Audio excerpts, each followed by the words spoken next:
So this is Mark Stephenson. I'm the Director of Disability Concerns for the Christian Reformed Church, talking with Dori Dykstra, who is the Church and Volunteer Associate. Dori's contacted a lot of churches and has had experience with that. In the first segment, we talked about what she has in mind that helps her to motivate her when she's making those contacts. Now, in this second segment, Dori, I'd like to talk with you about the mechanics. What do you do to prepare, and what do you do when you actually make that contact? What do you talk about with the folks at church? So let's start with, what do you do to prepare, the kinds of things that you do to get ready to connect with folks at a church? And then you would go to, say, the church website. And on the website, you will find all the information about who is a church secretary, who is the pastor. You can look up places like what kinds of groups they have going, what kinds of ministries. And I tried to get a feel for the size of the church, the groups that are going on in the church, and different contact people, so that when I call, I can specifically ask to talk to, let's say, the assistant first, and as we converse and I tell her who I am, what ministry I'm calling from, and what our ministry does, I already have a little bit of a feel if they have some background work of this happening already in their congregation, or if it's a totally new thought to them. Okay, so that checking out the website and doing a little research gives you a sense of who you're contacting and helps you to feel more comfortable when you make that first contact, because Yes. doing that cold call can be a little difficult and challenging. So then when you actually make the call, what are the specific things that you like to ask them about or talk to them about? Okay, well, I would like to tell them that we are here to support them. So we, meaning? The Disability Concerns Ministry is Mm-hmm. here to support their church.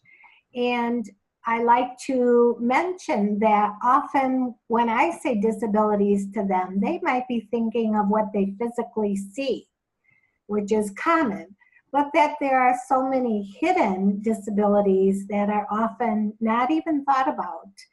And I might mention a few, which often brings me to even suggesting a personal story of how I have been connected to disabilities, whether it's through mental illness in my family or learning disabilities as ADHD, something that connects them to think outside of the physical realm of challenges that people might have.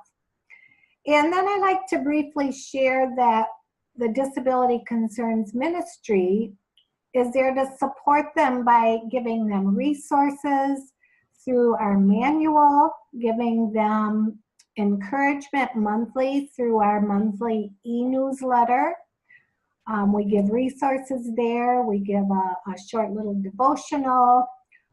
It's a way that they can use our materials and forward it on by email to, say, a member of their church or someone they know that actually is living through some of those challenges, and how that can become a way that is already showing care and love and connection to members in their church.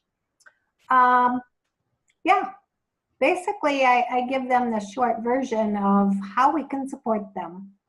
Sure. And then are there any specific things that you ask them or ask of them? I always ask, but I usually know if they have a disability person.